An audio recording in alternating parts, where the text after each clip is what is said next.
Praise the Lord. வானமும் மனிதனும். ஆதியாகமம் 1ஆம் அதிகாரம் 1ஆம் வசனம் சொல்லுகிறது, ஆதியிலே தேவன் வானத்தையும் பூமியையும் சிருஷ்டித்தார். ஆதியாகமம் 1:14-15 வசனங்களை வாசிக்கிற பொழுது, பின்பு தேவன் பகலுக்கும் இரவுக்கும் வித்தியாசம் உண்டாக்கத்தக்கதாக வானம் என்கிற ஆகாய விரிவிலே சுடர்கள் உண்டாக கடவது. அவைகள் அடையாளங்களுக்காகவும் காலங்களையும் நாட்களையும் வருஷத்தையும் குறிக்கிறதற்காகவும் இருக்க கடவது என்றார்.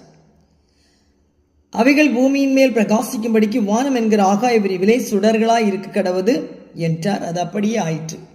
அப்படியானால் வானம் என்கிற ஆகாய விரிவில் இருந்த சுடர்கள் காலங்களை குறித்தது, நாட்களை குறித்தது, வருஷங்களை குறித்தது. ஹல்லேலூயா. அன்றைய காலகட்டத்தில் சூரிய கடிகாரம் என்றெல்லாம் வைத்திருந்தார்கள். இந்த நட்சத்திரங்கள் தோன்றும் காலங்களை குறித்து காலங்களை கணித்தார்கள், ராசிகளை கணித்தார்கள். இப்படியாய் வானம் முதலாவது உண்டாக்கப்பட்டது. வானத்தையும் பூமியும், இந்த பூமியிலே ஆதியாகமம் 2:7 நம்மை உண்டாக்குகிறார்.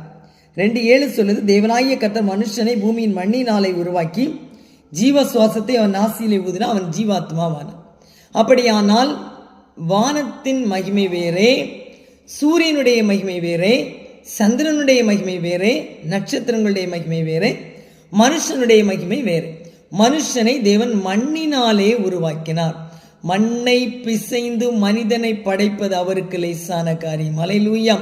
நாம் என்றைக்கும் நினைக்க வேண்டும், நாம் நடந்து மிதிக்கிற மண்ணினாலே உண்டாக்கப்பட்டவர்கள் என்று. வானத்தை பார்க்கலும் நாம் தாழ்ந்தவர்கள்.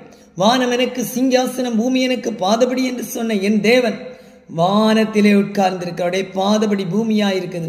இந்த பாதபடியிலே இருக்கிற நாம், இந்த பாதபடியிலே படுத்து தூங்குகிற நாம், இந்த பாதபடியிலே நடக்குகிற நாம், இந்த பாதபடியிலே நம்முடைய வேலைகளை செய்கிற நாம் அவருக்கு பயந்து நடக்க வேண்டும். நம்மை நாம் தாழ்த்துவோமானால் நாம் உயர்த்தப்படும். நாம் உண்டாக்கப்பட்ட மண்ணை குறித்து நாம் கேள்வி கேட்பதற்கு எந்த அதிகாரம் இல்லை. இன்றைக்கு கர்த்தர் உங்களுக்கு சொல்லுகிறார், வானத்தை நோக்கி பாருங்கள், பிதாவானுடைய சிங்காசனத்தை நோக்கி பாருங்கள். கர்த்தர் கொடுத்த காலங்களை அறியுங்கள், நேரங்களை அறியுங்கள், உங்கள் வாழ்க்கை மாறும். மகிமையுள்ள பிதாவே, வானத்தையும் பூமியை உண்டாக்கினவரே, இந்த வார்த்தையை கேட்கிற ஒவ்வொரு பிள்ளைகளுடைய வாழ்க்கையிலும் புதிய மாற்றங்களை கொண்டு வருவீராக, வெளிச்சத்தை கொண்டு வருவீராக, ஒளியை கொண்டு வருவீராக, நல்ல வேலை வாய்ப்புகளை கொண்டு வருவீராக, கற்பத்தின் கனிகளை கொடுப்பீராக. வேலைக்குரிய, பூமிக்குரிய, ஆவிக்குரிய சகல ஆசீர்வாதங்கள்னாலும் இவர்கள் மன்றாட்டுகளுக்கு என் தேவன் பதில் கொடுத்து ஆண்டவரே இவர்கள் மன விருப்பங்களை எல்லாம் நிறைவேற்றும்படிக்காய் ஜெபிக்கிறேன் இயேசுவின் நாமத்தில் பிதாவே, amen, amen. God bless you all. கர்த்தர் நிச்சயமாய் உங்கள் வாழ்க்கையை ஆசீர்வதிப்பார். உங்களை தாழ்த்துங்கள், கர்த்தர் உயர்த்துவார்.